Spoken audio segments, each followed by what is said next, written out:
If you had retained the choice, if the choice was really with you, definitely you would have chosen the most pleasant thing, isn't it? Whatever is the most pleasant thing. Generally people are talking about love, joy, blissfulness, because people understand this as the most pleasant things in their life. If you had a choice about what to make yourself of right now in this moment, would you choose pleasantness or unpleasantness? Pleasantness. There's no question about that, isn't it? If I ask you, do you want to live in pleasant atmospheres or unpleasant atmospheres? Pleasantness. Do you want to be pleasant in your mind or unpleasant in your mind? Pleasantness. Do you want to be pleasant in your body, unpleasantness in your body? Pleasantness. All you're seeking is just this, please see. You believe that you're seeking money, property, God, whatever. All that you're seeking is just this. You want to be pleasant in your body, in your mind, in your emotion and in your energies. This is all you're seeking. No, I am seeking God. No, somebody has told you if you seek God, you will become ecstatic. No, I want to go to heaven. Somebody has told you heaven is a more pleasant place than this one. That's why you want to go there. Or you made a hell out of your life, whichever way. Fundamentally, you are seeking pleasantness, isn't it?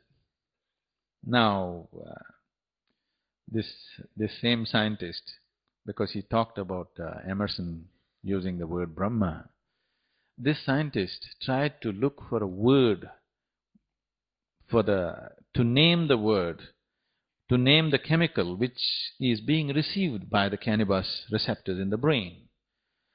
He wanted to give a unique name, and he studied every scripture on the planet to find an appropriate name.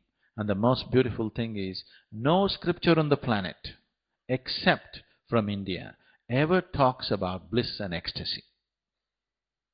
Everybody talks about salvation. Everybody talks about your sins being washed away, at the most peace.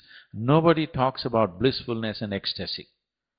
So, he called this chemical which is produced in the body as Anandamide.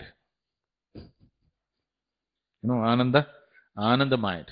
So cannabis receptors are waiting to receive Anandamide. How much Anandamide you produce in this system, that is how blissful you will be. It can't be taken. If you take it in the form of an injection, you will become an addict. But if you generate your own Anandamide, you will be blissful, always. So if you're blissful, would you be angry? No. Anger, life has found expression in the form of anger only because this life is not blissful, isn't it? If this was blissful every moment of its existence, question of anger or controlling anger or putting anger down doesn't even arise within you, isn't it? So, what is needed is, yes, there are situations in the world which may be causing anger, but I'm telling you, if you eliminate one situation, another situation will pop up. See, within your own family or within your own situation, do you see, for every small thing people can get angry? Need not be a major issue, yes? Not a life and death kind of issue. A simple thing in your house can make you angry or somebody else in the family angry, isn't it so? So it is not necessarily by settling all the problems on the planet that we will eliminate anger. First of all, if we teach ways of joyfulness and blissfulness right from childhood, we have not focused on this. As a humanity, we have not focused on making our children joyful. If they're making lot of joyful sounds in the house, usually adults will go and say, "Shut up." We have not encouraged joy and bliss as a part of our life. If people were more joyful, did you have to talk about controlling anger? It wouldn't come, isn't it? We need religions of joy. We need politics of joy. We need economics of joy. We need to bring that aspect into our life on all levels.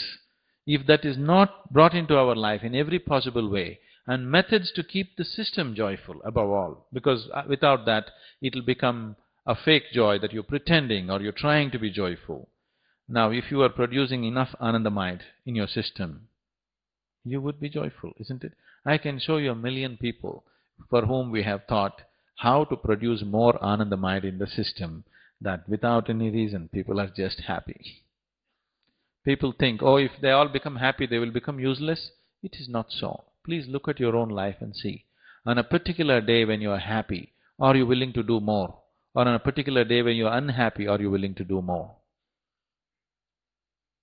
When you're happy, you're willing to do anything, isn't it? When you're unhappy, you have to drag yourself through life. When you're happy, you're loving, you're generous, you're flexible, you're sensible, everything. When you're unhappy, you can be real mean and nasty, isn't it? If you meet any human being when he is joyful, he is a wonderful human being. If you meet the same human being when he's unhappy, he can be a very nasty human being. This is so with every human being, isn't it? You are my perfect mirror, you show me what I'm not. In the end, this bit of what once was me, layer and layer you peel off me. The pain it is, but the joy it brings. So thank you showing me what I'm not, for showing me what I could be.